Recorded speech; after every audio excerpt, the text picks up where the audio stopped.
The suitcase wheels caught on the front step. I yanked it free and pushed through the door of our Beacon Hill townhouse, dropping my laptop bag on the bench in the entryway. The flight from Denver had been delayed twice, and all I wanted was a hot shower and 12 hours of unconsciousness. The hallway smelled wrong. Not bad, just different. Vanilla and something darker, muskier. A candle I didn't buy. I almost called out, but something stopped me. A sound from upstairs, muffled and rhythmic. The creak of our bedroom floor, the one above the kitchen that I'd asked my husband to fix 3 times. It was creaking in a pattern that had nothing to do with someone walking across it. I stood in my own kitchen, still in my coat, and listened to my marriage end in real time. His voice came through the ceiling, low and thick. "You drive me crazy." Then a laugh, breathy and feminine and unmistakable. I'd heard that laugh 1,000 times across brunch tables and at wine bars and in the passenger seat of my car. My sister-in-law. My husband's brother's wife.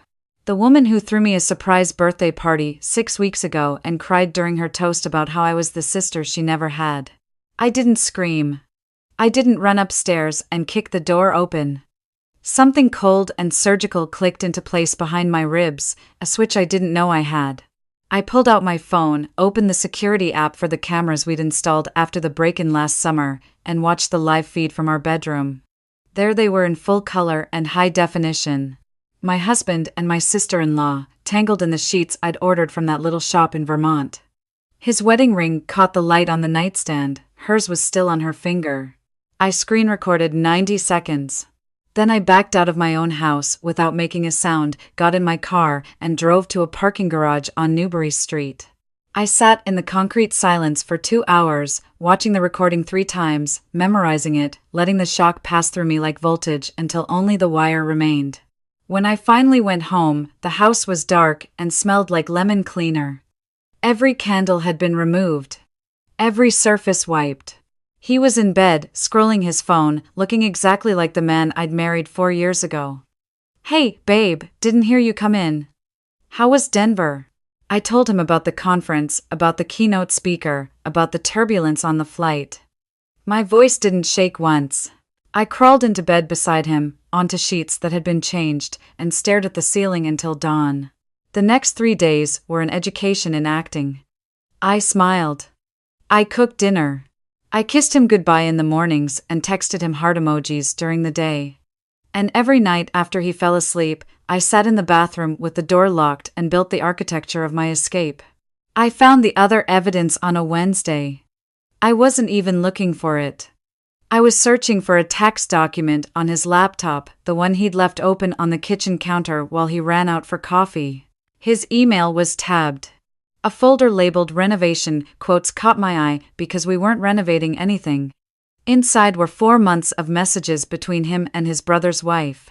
The early ones were flirtatious, testing boundaries. The later ones were explicit and cruel. She called me boring, he called me predictable. They joked about how easy it was, but what turned my blood to ice wasn't the affair. It was the business. 6 months ago, my husband had convinced me to roll my inheritance, $320,000 from my grandmother's estate, into a joint investment account he managed. He'd pitched it as a real estate syndication deal. Luxury condos in Austin. Guaranteed returns. He'd shown me spreadsheets, contracts, projections. I'd signed because I trusted him the way you trust gravity. The emails told a different story. The Austin deal was a shell. The money had been funneled into a company called Orion Equity Partners, a firm that existed only on paper, registered to a P.O. box in Wilmington, Delaware. My husband and his brother had created it together. They were using investor money, including mine, to fund a lifestyle they couldn't afford. The sports car his brother drove. The Nantucket rental last summer. The watch on my husband's wrist that he said was a client gift. All of it was my grandmother's money, laundered through a fake investment vehicle. I forwarded every email to a new account I created on my phone. I photographed every document. Then I closed the laptop and put it back exactly where I'd found it. The call came on a Thursday afternoon. I was at my desk at the architecture firm, staring at elevation drawings I couldn't see. My phone buzzed with a number I didn't recognize. I almost let it go to voicemail. Samantha told me I should call you. The voice was female, calm, precise. Samantha was my husband's mother, a woman I adored and who I believed adored me. My name is Diane Calloway. I'm a forensic accountant. Before you hang up, you should know that your mother-in-law hired me 3 weeks ago to look into her son's finances. She found a charge on a credit card statement, a payment to Orion Equity Partners. She recognized the name because your husband asked her to invest in it last Christmas. She said no. She said it smelled wrong. She was right. I sat in my car in the office parking garage, the same concrete silence I'd found the night everything broke, and listened to a stranger dismantle my life with numbers. Diane had traced the money. All of it. The shell company. The fake syndication. The personal expenditures disguised as business costs. But she'd found something else, something worse. My husband's brother had taken out a second mortgage on his own house, the house he shared with his wife, to pour more money into Orion. His wife didn't know. Nobody knew, except the 2 brothers who sat at Thanksgiving dinner and carved the turkey and poured the wine and smiled at the women they were robbing. Your mother-in-law wants to meet with you, Diane said. She's been trying to find the right time. She's devastated. She asked me to tell you that she knows about the affair, too. She found a hotel receipt in your husband's jacket when she was at your house for dinner last month. She didn't say anything because she wanted proof first. She's not the kind of woman who acts on suspicion. The meeting happened at a tea room in Cambridge, the kind of place where old money goes to whisper. My mother-in-law was already seated when I arrived. She looked 10 years older than the last time I'd seen her. Her eyes were red but dry, past crying, into something harder. She reached across the table and took both my hands. Her grip was fierce. I am so sorry, she said. Her voice was steady but thin, stretched over something enormous. I raised those boys. I taught them right from wrong. Their father and I gave them everything. And they turned out to be thieves and liars, both of them. I don't understand it and I won't pretend to. But I will not let them destroy you. You are my daughter. Not by blood, but by choice. And right now, my choice matters more than my blood. She slid a business card across the table. Patricia Yoon, Family Law. She's the best in Boston. She's expecting your call. I've already paid the retainer. I stared at the card, then at the woman across from me. The woman who had every reason to protect her sons, to circle the wagons, to pretend. Why? I asked. Because when I found that hotel receipt, she said, her jaw tightening, I remembered something. 20 years ago, their father did the same thing to me. Different woman, same lies, same arrogance. I stayed. I told myself it was for the boys. I told myself it would get better. It didn't get better. It just got quieter.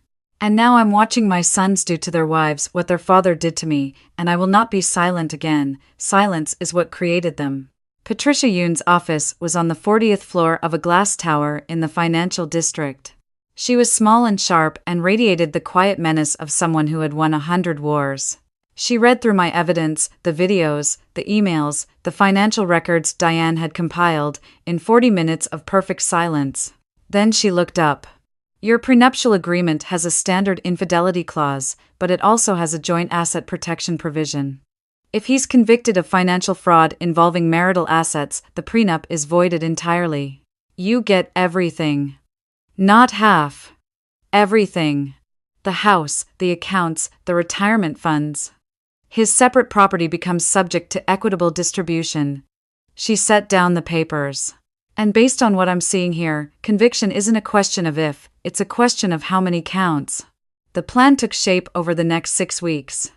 Patricia handled the legal architecture. Diane traced every dollar. My mother-in-law handled the family. And I did the hardest thing of all. I went home every night and pretended to love a man I was preparing to destroy. The performance required a level of control I didn't know I possessed. I asked about the Austin investment over dinner, feigning interest. He lit up every time, spinning projections and timelines, all of it fiction. I recorded everything on the voice memo app hidden in my pocket. I let him believe I was considering adding more money. I even suggested we host a dinner party for potential investors, friends of ours, who might want in. His greed overrode his caution. He started sending me documents, partnership agreements, prospectuses, all bearing the Orion equity letterhead. Each one was a nail in his coffin, and he was handing me the hammer. Meanwhile, my sister-in-law started to crack. I watched it happen in real time. She and my husband had a fight. I heard it through the bedroom wall when she came over for what she told his brother was a yoga class. She was pushing for more. More money, more commitment, more of a future. He was pushing back. "You're getting greedy," he hissed. "We stick to the plan. Your husband's money and my wife's money fund the next round. We cash out in 18 months and disappear." "Disappear where?" she snapped. "You said you'd leave her. You said we'd be together. And we will. But not if you blow the whole thing by being impatient." I recorded that, too. The security camera in the hallway caught the audio clearly. I added it to the file. The dinner party was my idea, but Patricia shaped it into a weapon. We invited 12 people, including my husband's business partner, 2 of the investors he'd recruited for Orion, a financial journalist, friend of Diane's, who was working on a story about investment fraud in New England, and my brother-in-law and his wife. She came in a red dress and spent the evening avoiding my eyes. I poured wine. I laughed at jokes. I was the perfect hostess in the perfect house bought with stolen money. After dessert, my husband stood up. He loved a captive audience. He launched into his pitch about the Austin development, the returns, the vision. He even pulled up a slideshow on the television. I watched the investors nod. I watched the journalists take mental notes. I watched my sister-in-law watch my husband with hungry, possessive eyes. And I watched my mother-in-law, seated quietly at the end of the table, her face a mask of granite composure. She caught my eye and gave me the smallest nod. I waited until he finished. Until the applause, polite and greedy, faded. Then I stood up. "I'd like to add something," I said. My voice carried the way it does when I present to clients, calm and clear and impossible to ignore. My husband smiled, expecting a supportive coda. A wifely endorsement. What I showed them was Diane's report, projected onto the same television my husband had just used for his pitch. The shell companies. The fake addresses. The personal expenditures. Every dollar traced from the investors' pockets to my husband's wrist, to his brother's car, to the Nantucket house where they'd all toasted to good fortune. The room went silent. The kind of silence that has weight. My husband's face drained of color so fast I thought he might faint. His brother stood up, knocking over his wine glass. The red spread across the white tablecloth like a stain that couldn't be hidden. "What the hell is this?" my husband said, his voice cracking. "This is the truth," I said. "Everything you just presented is a lie. The Austin development doesn't exist. The company you created is a vehicle for fraud. And every person in this room who invested with you has been robbed." I looked at my sister-in-law. She was frozen, her red dress suddenly looking less like confidence and more like a target. "And since we're sharing truths tonight," I continued, my voice dropping to something quieter and more dangerous, "I know about the 2 of you. I've known for weeks. I have video. I have audio. I have 4 months of emails where you both describe in detail how boring and predictable I am while you spend my grandmother's inheritance on hotel rooms and watches." Her face collapsed. She looked at her husband, my brother-in-law, who was staring at her with the dawning comprehension of a man watching his own house burn. "You and him?" he said. His voice was small, broken. She didn't answer. The room erupted. The investors demanded explanations. The journalist was already on her phone. My brother-in-law slammed his fist on the table and called his wife a name I won't repeat. My husband turned to me, his charm finally, completely gone, replaced by the cornered animal underneath. "You planned this. You set me up, you had no right." "I had every right," I said. "You stole from me. You lied to me. You brought another woman into our bed and then sat across from me at breakfast and asked me to pass the cream." I picked up the folder Patricia had prepared, the divorce filing, the restraining order, the criminal complaint. These are for you. My attorney filed this morning. You have 72 hours to vacate the house, and the district attorney's office will be in contact regarding the fraud charges. He reached for me. I stepped back. My mother-in-law stepped forward.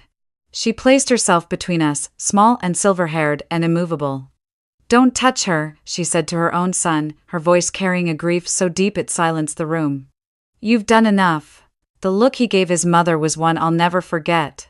Betrayal. He actually felt betrayed. The man who had stolen from his wife, cheated with his brother's wife, and defrauded his friends, looked at the mother who raised him and felt wronged that she'd chosen the truth over his comfort. She didn't flinch. The aftermath moved fast. Patricia Yoon was as brutal as advertised. The prenup was voided under the fraud provision. I kept the house, the accounts, everything. The criminal case moved through the system with the efficiency that comes when the evidence is overwhelming. My husband pleaded guilty to 12 counts of wire fraud and investment fraud. His brother took a deal for 8. The journalist's story ran in the Globe, then got picked up nationally. Orion Equity Partners became a cautionary tale in financial planning seminars. My sister-in-law tried to call me once, 2 weeks after the dinner. I let it go to voicemail. Her message was 45 seconds of crying and the words "I'm sorry" repeated until they lost all meaning. I deleted it. Her husband filed for divorce the day after the dinner party.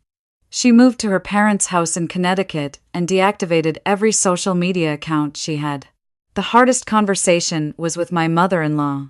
We sat in her kitchen, the same kitchen where I'd learned her pie crust recipe, where we'd wrapped Christmas presents together, where she'd held my hand when my grandmother died and told me that family isn't always the people who share your blood.